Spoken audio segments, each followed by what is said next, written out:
Écoutez, c'était le 12. La population de ces coins de Djougou a été surprise par, n'est-ce pas, les crashs d'un drone sur la montagne, je crois, Rina, la colline Rina. Et donc, on s'est posé la question d'où venaient les drones. Et les drones étaient immatriculés en Ouganda. Et ainsi, nous avons lancé des réflexions pour savoir d'où venaient les drones et pourquoi il était là à ce moment précis. Alors, ça nous pousse à réfléchir sur ce qui se passe sur le littoral. Vous vous souviendrez qu'il y a quelques semaines ou quelques jours, dizaines de jours, il y a eu une attaque au niveau de Tchomia, une attaque qui a fait couler l'encre et salive parce qu'il y avait tellement de contradictions autour de l'événement qu'aujourd'hui, on a l'impression que ça se précise de plus en plus que cette partie du territoire est mise sous étude où l'ennemi veut peut-être, probablement, n'est-ce pas, venir attaquer Ituri à travers, n'est-ce pas, les lacs.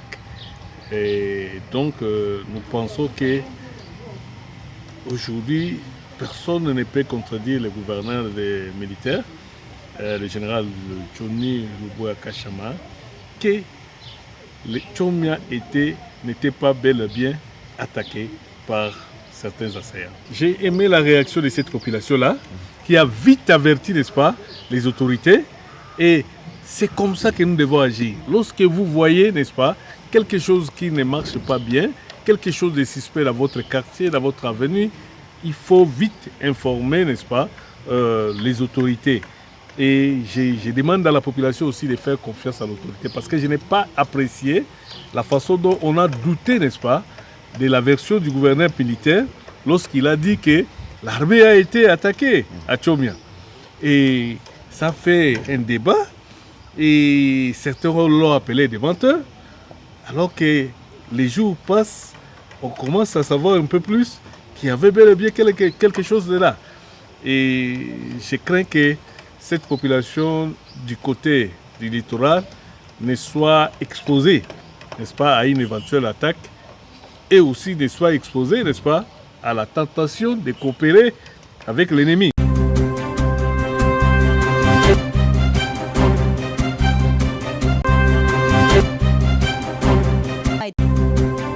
Tulianja kwanza usafi ku biro yetu, kisha tukatoka tukasema hapana, ifo tufike kunyumba karibu baba yetu na sivyo tufanye usafi kwake, ndio ilitutuma tufike kwake. Tulikuwa tukwenda visite mazingira yake kufuata usafi na tunarudia.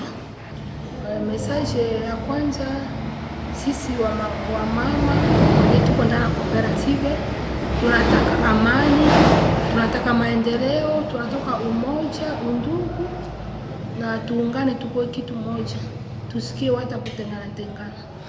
Merci, messieurs les journalistes. Si nous sommes ici au gouvernorat, nous avons un seul objectif d'assainir les gouvernorats parce que nous voyons que notre gouverneur militaire, nous voyons aussi les alentours de son bureau. Vraiment, il y a l'instabilité totale. C'est pourquoi nous sommes venus assainir ces bureaux pour que lui aussi il soit content. L'objectif, nous sommes dans une grande coopérative qui vise 4 piliers. Nous avons commencé par l'assainissement d'abord, c'est-à-dire la coopérative contribue pour le développement de la province de l'Ituri. Je fais un SOS, surtout à Madame la Première ministre, Madame Judith, comme nous sommes dans une coopérative des mamans de l'Ituri. Dans cette coopérative, il y a des mamans vulnérables, et il y a des mamans qui souffrent, les vieux aussi, les jeunes sont dans cette coopérative. C'est pourquoi nous demandons à toutes les autorités nationales et provinciales de nous venir en aide par les différents financements. Kakaangu, kitu nanisukuma sasa, unaona tuko na watoto wanahitaji mahitaji, kukula, kuvala. tunaomba tutumike kwa sababu tupate kitu kidogo sisi na familia yetu. Kukala kunyumba haina amani. Tuko batu kungi tuko natumika hapa, bamama ona tu bandugu bo bale biko pale.